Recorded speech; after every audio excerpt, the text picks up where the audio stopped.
दोस्तों, मुकेश साहब के गाने तो आपने बहुत सारे सुने हैं। आज उनकी बोलती हुई आवाज भी सुनिए, और उसमें सुनिए राज कपूर के पहले फिल्मी प्रवेश के बारे में। मुकेश जी ने ये रिकॉर्डिंग मेरे स्टूडियो में तशरीफ लाकर की थी।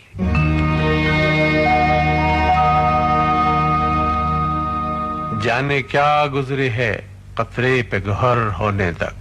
यानी बूंद जो मोती बन जाती है उस पर मोती बन जाने तक क्या क्या बीत जाती है। जी हाँ, जिस मोती के बारे में मैं आज जिक्र कर रहा हूँ अमीन भाई, उस मोती का नाम है राज कपूर। अच्छा, राज कपूर साहब जनाब। और मैं राज की जिंदगी में से ही 3 हिस्से पेश करूंगा। जरूर मुकेश भाई, लेकिन उन तीनों हिस्सों के नाम हमें जरूर बता दीजिए। बिल्कुल साफ है अमीन भाई। पहले हिस्से को कहूंगा आग, अच्छा, दूसरे को बरसात से संगम, और तीसरे को जोकर से बॉबी। बहुत खूब, बहुत खूब। तो मुकेश भाई पहले आग रोशन कीजिए। अमीन भाई, मैं उस जमाने की बात कर रहा हूँ जब रंजीत स्टूडियो के अंदर हम लोग ट्रेनिंग ले रहे थे। अच्छा। जी हाँ, राज कपूर को लेकर एक दिन चंदूलाल सेठ के पास आए पापा जी यानी पृथ्वीराज साहब, और कहने लगे कि भाई देखिए, ये मेरे साहबजादे जो हैं ये फिल्म में जाना चाहते हैं, और मैं चाहूंगा कि ये फिल्म मेकिंग की हर एक ब्रांच को अच्छी तरह सीखें और कुली के काम से शुरू करें। कुली के काम से? ये बड़ा अजीब शौक था कि वो अपने बेटे को कुली के काम से शुरू करवाना चाहते थे। अमीन भाई, बात ऐसी है कि पापा जी ने राज में कुछ जर्म्स तो देख ही लिए थे पृथ्वी थिएटर्स में काम करते वक्त जी। तो वो चाहते थे कि जब ये फिल्म में जा रहा है तो वहां से पूरी तरह से सारा काम सीखे। अच्छा। तो रंजीत में फिर वो मतलब किस तरह का काम उन्होंने शुरू किया? वो बन गए जनाब वहां के केदार शर्मा साहब के असिस्टेंट। अच्छा। हाँ जी। और सुना है असिस्टेंट डायरेक्टरों को कामयाबी हासिल करने के लिए वाकई कुली से भी ज्यादा काम करना पड़ता है। बिल्कुल सही है। अच्छा, अब शर्मा जी की यानी केदार शर्मा जी की फिल्म नील कमल के तो राज साहब हीरो भी थे ना? जनाब, वो क्या हुआ अमीन भाई कि वो शर्मा साहब ने असिस्टेंट के अंदर ही हीरो भी देख लिया। अच्छा। हाँ, और शर्मा जी की पिक्चर के साथ साथ और भी कई प्रोड्यूसरों ने राज को हीरो बना दिया। हाँ जी। मगर ये तो बताइए मुकेश भाई कि उन दिनों असिस्टेंट डायरेक्टर और हीरो की हैसियत से राज कपूर साहब कुछ काम वाम भी किया करते थे, या पापा जी के लड़के होने के नाते बस मौज किया करते थे? अमीन भाई, एक बात मैं आपको बता देता हूँ, और वो ये है कि पापा जी का आशीर्वाद और पापा जी का साया हमेशा रहा, मगर ना तो पापा जी ये चाहते थे कि उनके नाम का कोई फायदा राज उठाए, और ना ही राज ने उठाया, ये भी मानना पड़ेगा। अच्छा। हाँ जी। अमीन भाई, राज हमेशा से ही बहुत एम्बिशियस रहा है और बड़ा मेहनती, यानी हमेशा बड़े ऊंचे फैसले करते थे, बहुत ही ऊंचा डिसीजन लिया करते थे और उस पर अमल किया करते थे। बहुत खूब। अच्छा, ये बताइए मुकेश भाई कि आग कैसे शुरू हुई? अमीन भाई, एक दिन हम रंजीत स्टूडियो में बैठे थे जी। हजरत के पास एक टूटी फूटी फोर्ड गाड़ी हुआ करती थी उन दिनों में। अच्छा। हाँ, तो उसमें बिठाया हमें और ले गए बहुत दूर जगह। वहां जाके हमें फैसला सुनाया कि भाई हम फिल्म आग बनाना चाहते हैं। तो कुछ सीन भी सुनाए। सीन तो पसंद आए ही थे, मगर मुझे जो ज्यादा बात पसंद आई वो थी कि जिस जोश के संग वो बनाना चाहते थे आग को। अच्छा। जी हाँ, वो जोश मुझे बहुत पसंद आया। लेकिन मुकेश भाई, सुना है आग बनाते हुए तकलीफें काफी आई थी। तकलीफें? अमीन भाई, कोई अंदाजा नहीं लगा सकता।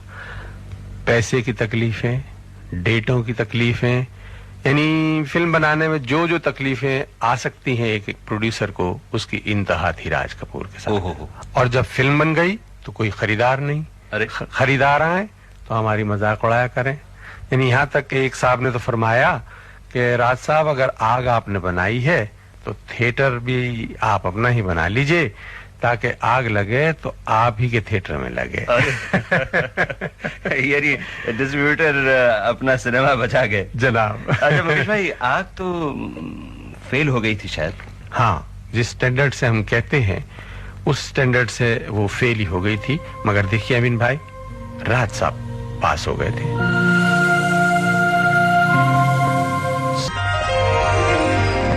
और आग की जलन मिटाने के लिए फिर बरसात बनी। और साहब ऐसे बरसी वो बरसात के छप्पर फाड़ दिए देने वाले क्या ने। कहने। मगर मुकेश भाई, आपके ख्याल को सामने रखते हुए सुनने वालों को दूसरे हिस्से का इंतजार होगा, यानी बरसात से संगम तक का हिस्सा। तो इस हिस्से को शुरू करने से पहले फिल्म बरसात से कोई गीत सुनाइए। इस हिस्से को आप शुरू कीजिए बरसात के उस गाने से। ताक दिना दिन बरसात में हमसे मिले तुम सजन, तुमसे मिले हम।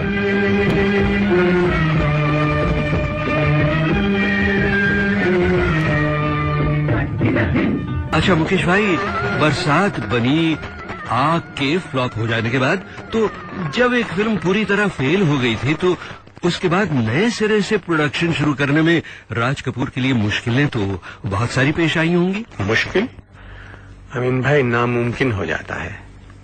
मगर देखिए, जैसे मैंने आपसे पहले कहा कि आग के फेल हो जाने के बावजूद राज कपूर पास हो गए। यानी वो कैसे कि एक बहुत बड़े फाइनेंशियर मिस्टर वीवी पुरी वो आए, उन्होंने तमाम बिजनेस की जिम्मेदारी अपने सिर पर ले ली, डिस्ट्रीब्यूशन की, फाइनेंस की अपने सिर पर ले ली जी। और राज के ऊपर ये जिम्मेदारी डाली गई कि भाई तुम एक बहुत ही अच्छा सा यूनिट बनाओ और एक बेहतरीन फिल्म बनाओ जी। राज लग गए साहब। अब देखिए, फिल्म का यूनिट बनाने के लिए फिल्म मेकर के साथ हर एक वर्कर का तार मिलना चाहिए, यानी सुर मिलना चाहिए जी जी। हाँ, देखिए कैसे कैसे आदमी उन्होंने चुने। राइटिंग के लिए ख्वाजा अहमद अब्बास, रामानंद सागर, इंदराज आनंद, शैलेंद्र, हसरत। फोटोग्राफी में जाल मिस्त्री, राधु करमारकर, तारू दत्त। अच्छा साहब, आर्ट डायरेक्शन में अचरेकर, साउंड रिकॉर्डिंग में अलाउद्दीन। हाँ जी हाँ।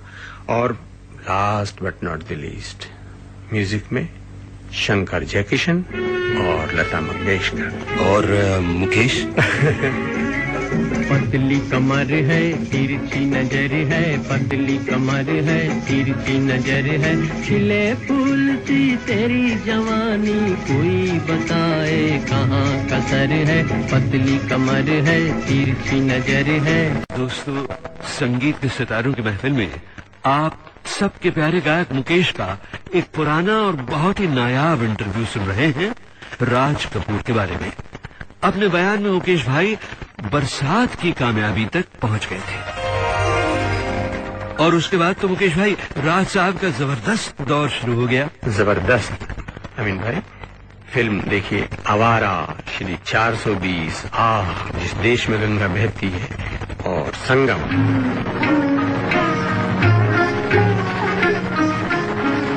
अब होता है अमीन भाई जोकर का दौर शुरू। जी जी। आप सब जानते ही हैं कि जोकर सबको हंसाता है मगर खुद रोता रहता है। देखिए इस जोकर पर क्या बीती। पहले इनके साथी शैलेंद्र चले गए, और उसके ऊपर पापा जी की बीमारी और ये डर कि ये साया भी हमारे सर से उठ जाने वाला है, हमेशा मारे रखता था। जोकर रिलीज हुई, वो भी लोगों को पसंद नहीं आई। हालांकि मुकेश भाई जोकर में कई बहुत ही खूबसूरत पहलू थे, और राज साहब की अपनी जिंदगी की झलक भी थी। जोकर के बनते बनते सुना बेहद तकलीफें उन पर आईं, और कर्जा भी काफी हो गया। कर्जा अमीन भाई सिर्फ पैसे का नहीं था, मगर एक फिल्म बनाने वाले की हैसियत से जो अपने चाहने वालों का कर्जा था जी। वो जरूर था, वो न मारे डाल रहा था जी। हालांकि कमर टूट चुकी थी, मगर जनाब हिम्मत नहीं हारी। जज्बा वही था अमीन भाई के शो मस्ट गो ऑन। जी जी। और जनाब तमाम मुश्किलों का सामना करते हुए उन्होंने बॉबी स्टार्ट कर दी। जी हाँ। अच्छा, अब बॉबी स्टार्ट करने के वक्त अमीन भाई आपको मालूम ही है कि कई साथी बिछड़ गए थे। जी जी। कई साथी चले गए थे। तो कुछ अपने यूनिट में ऐसे आदमियों की जरूरत उन्होंने समझी जिनसे उनको फिर से तार जोड़ने थे, फिर से अपने सुर मिलाने थे। जी जी। तो उन्होंने साहब डिम्पल कपाड़िया, ऋषि कपूर, और जनाब म्यूजिक में उन्होंने लक्ष्मीकांत प्यारेलाल, गाने लिखने के अंदर उन्होंने जनाब आनंद बख्शी, गाने गाने के लिए उन्होंने शैलेंद्र सिंह और चंचल, इन लोगों को रखा। और रिजल्ट तो आप लोगों को पता ही है, मुझे बताने की जरूरत नहीं।